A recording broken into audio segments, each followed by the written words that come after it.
మా చంద్రబాబు రావాలి. మా గవర్నమెంట్ వస్తేగానే మాకు ఈ బాధలు తీసి ఇగో పేషెంట్ మాట్లాడాడు అన్నాడు చూడు. పేషెంట్ ఎవడు కాదు, నా మేనల్లు. నా 10 లక్షలు ఆడాడు, 10 లక్షలు ఇవ్వలేదు. ఆడు వేస్ట్. నా పేషెంట్ కాదు, ఈడు ఎవడైనా సరే మా చంద్రబాబు రావాలి. మా చంద్రబాబు గురించి నేను మాట్లాడుతున్నాను. చంద్రబాబు ఎందుకు రావాలంటారు? ఎందుకు ఇక జగన్ వచ్చి ఏం చేశాడయ్యా? జగన్ ఇగో నేను బట్టలు నొక్కుతాను అన్నాడు. బట్టలు నొక్కి డబ్బులన్నీ అందరూ పడుతున్నాయా?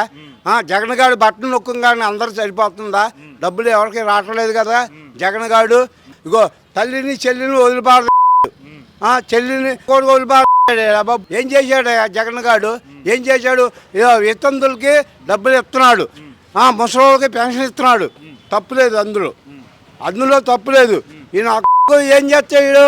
కోట్లు చేశాడు. మరి అది అభివృద్ధి ఏముంది?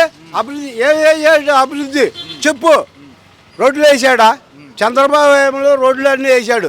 మా ప్రభుత్వంలో రోడ్లు వేసాడు మా చంద్రబాబు. అన్నీ వేసి అనుభవిస్తున్నాడు నాకు జగన్ గారు. ఏమి లేదు అందులో. ఇప్పుడు సర్పంచ్తో మాట్లాడాక మీరు, సర్పంచ్ ఏం చేశాడు?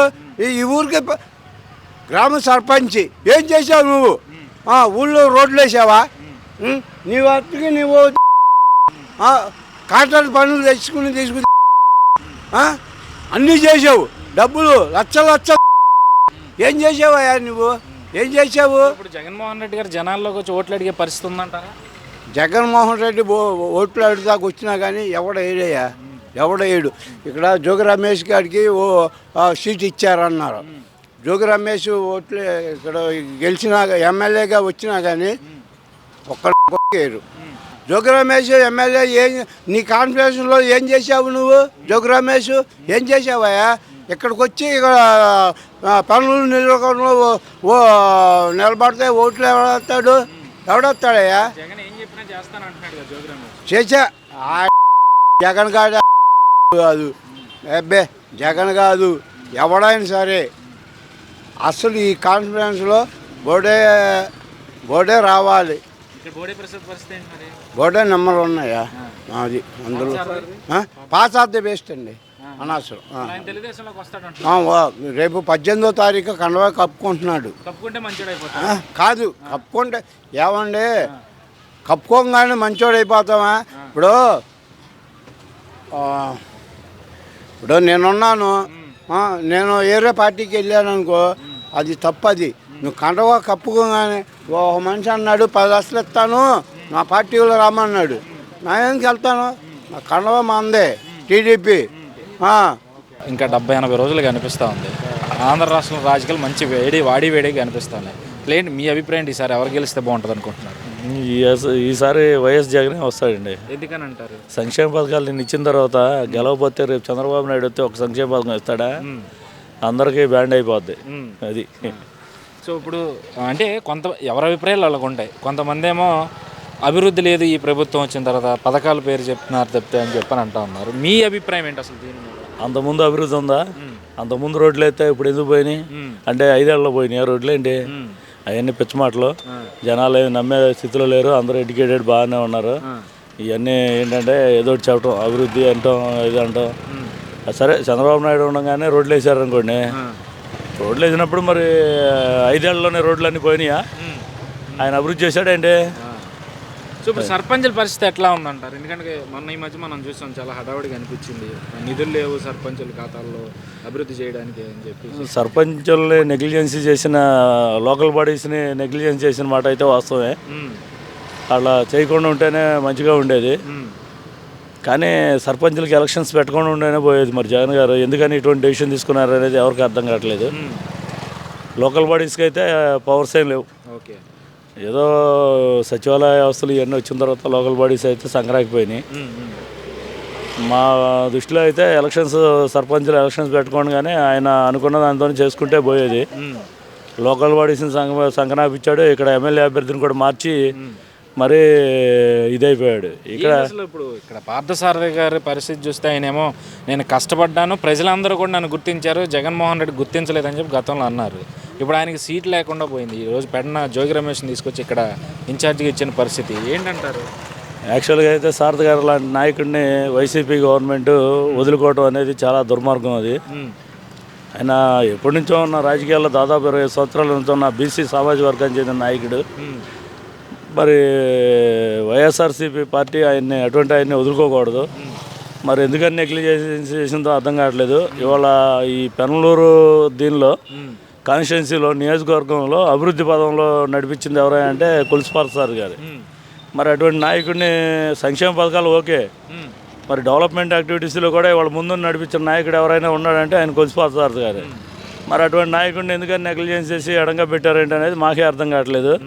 ఇప్పటికైనా మించిపోయిందే లేదు. సారథి గారు లాంటి నాయకుడిని తీసుకుని వస్తే మళ్ళీ ఈ కాన్స్టిట్యున్సీలో వైఎస్ఆర్సీపీ జెండా ఎగరేయటం ఖాయం.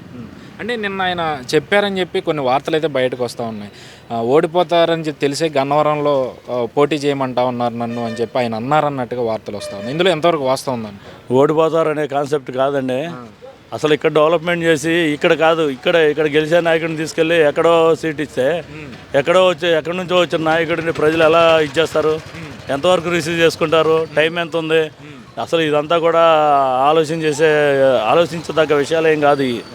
ఎందుకు చెప్తున్నానంటే ఈ 4 నెలల్లో కొత్త నియోజకవర్గ సమన్వయకర్తలు కానీ వీళ్ళు వచ్చి కాన్స్టిట్యున్సీలో ఉన్న నాయకుల్ని ఎంతమంది వరకు పరిచయం చేసుకుంటారో, ఎలా ఫాలోఅప్ చేస్తారు. ఇప్పుడు సారథి గారు ఉన్నాడు, ఏ విలేజ్కి వెళ్ళినా 40-50 మందిని పేర్లు పెట్టి పిలిచి ఏంటి అని బాగోగులు అడిగే నాయకుడు. మరి అటువంటి నాయకుడు మరి పార్టీ ఎందుకు వదులుకున్నాడో మాకే అర్థం కావట్లేదు. ఏదేమైనా సరే సారథి గారు వెళ్ళడం అనేది వైఎస్ఆర్సీపీకి మైనస్ ఏనండి ఇది. అదొకటను. ఇంకోటి ఏంటంటే అక్కడికి వెళ్ళమన్నారు ఇక్కడికి వెళ్ళమన్నారు అంటే కాదు. ఆయన ఇంటర్వ్యూ మీరు క్లియర్గా చూస్తే తెలిసిద్ది. అంటే టీవీలోనూ పేపర్లలో బూతులు తిట్టే నాయకులకి మీరు మంత్రి పదవులు ఇస్తారా అది ఇదని. సరే, ఫస్ట్ నుంచి ఆయన క్యాపబిలిటీ ఏంటనేది అందరికీ తెలుసు. మరి రాజశేఖర రెడ్డి గారు ఉండగానే వాళ్ళ నాన్నగారు ఉండగానే ఆయనకి మరి సముచిత స్థానం ఇచ్చి మంత్రి పదవి, బీసీ వర్గంలో ఉన్న ఆయనకి సముచిత స్థానం ఇచ్చి మంత్రివర్గం ఇచ్చారు. మరి అటువంటిది జగన్ గారు కూడా మాట ఇచ్చి తప్పడం అనేది మాకే చాలా బాధగా ఉంది. ఇప్పటికైనా సరే మించిపోయింది లేదు. సారథి గారు లాంటి నాయకుడిని ఇక్కడ తీసుకుని వచ్చి ఇక్కడే నుంచో పెడితే వైఎస్ఆర్సీపీకి ప్లస్ పాయింట్ వస్తుంది. ఈ నియోజకవర్గంలో టికెట్ గ్యారంటీ కొడతారు. ఇప్పుడు అసలు జోగి రమేష్ మొదట్లో మైలవరంలో పోటీ చేసి ఓడిపోయారు, తర్వాత పెడన్లో వైసీపీ గాలిలో గెలిచారని చెప్పి చెప్తా ఉన్నారు. ఇప్పుడు మళ్ళీ మూడో ప్లేస్ అనుకోవాలి ఏదైతే పెనమలూరు నియోజకవర్గం. ఏంటి అసలు ఆయన పరిస్థితి ఎట్లా ఉంటుంది అనుకోవాలి సార్? పెడన్లో నుంచి వచ్చిన నాయకుడిని పెడన్లోనే డెవలప్మెంట్ యాక్టివిటీస్ కానీ మంత్రిగా ఆయన అక్కడ కొన్ని కార్యక్రమాలు చేసే ఉంటాడు. ఆయన మంచి నాయకుడే, ఆయనేమీ మనం కాదనలేము.